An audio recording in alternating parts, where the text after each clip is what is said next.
For a kid to be willing to get up at 4 o'clock in the morning to go unload a truck at the grocery store just so he can keep feed to his pigs, like, I don't know of anybody else that's ever done that or is like that. It was all Cade. So I had been helping families from hydro for, kind of throughout college, really.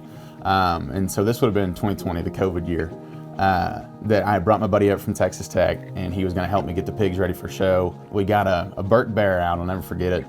And I remember kind of talking with my buddy, like, hey, this one's going to need quite a bit of work, and we were just openly talking about it. I thought I had sent all my families back to go eat, and this kid came up and he said, okay, what can we do to make that one better? And I said, is this your pig? And he said, yeah, that's my pig. I just want to know, what can I do? And I said, well, I'm terribly sorry, one, that we were talking about your pig. And I said, we'll do everything we can. And then I asked him, I said, so you didn't go eat or anything? He said, no, I'm just here by myself. And so that kind of just initially hit home for me. I was like, well, that's awesome.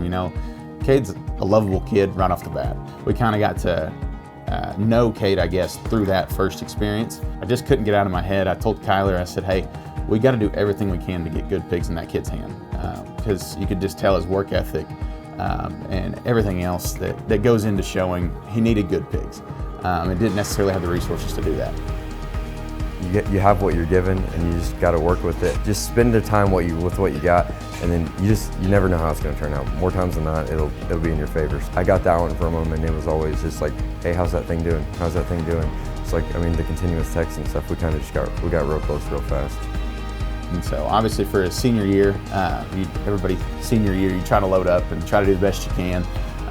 And so we had tried to save back a little money, and we were going to try to hit it as hard as we could. And if you've ever shown pigs in Oklahoma and you've been a part of Cross Day at OIE, no experience like it, especially if you have one that you think's pretty good.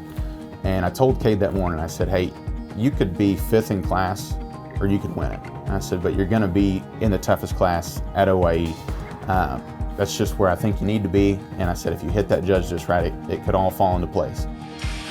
Champion Crossbred is Cade Rea from Hydro Eatley. And that was so awesome for me to get to see him get rolled out on the red carpet and have the champion Crossbred, not even just a champion, but champion cross at OIE. So we were prepared for anything, we thought.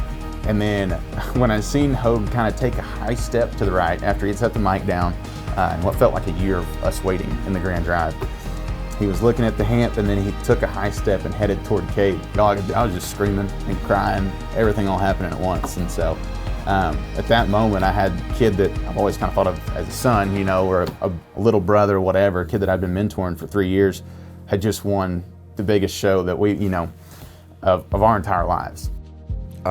My show family is like my everything. Brayton, he's whatever you want to call him, like best friend, brother. It's just as big a win for them as it was for me. It was Brayton's first year back from Tech, and his first set feeding again, he wins. It was a good deal for all of us. We were all excited, real excited.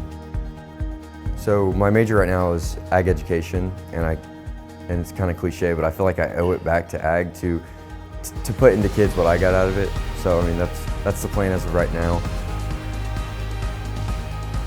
I would say if there's one thing that I want anybody to take away from the kind of the Cade Rea stories, I guess what I'll call it, is again that just anything's possible.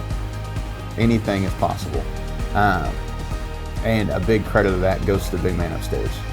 And I promise you, if you just believe in him and trust his process, anything can happen if you're just willing to work for it. Trust in him.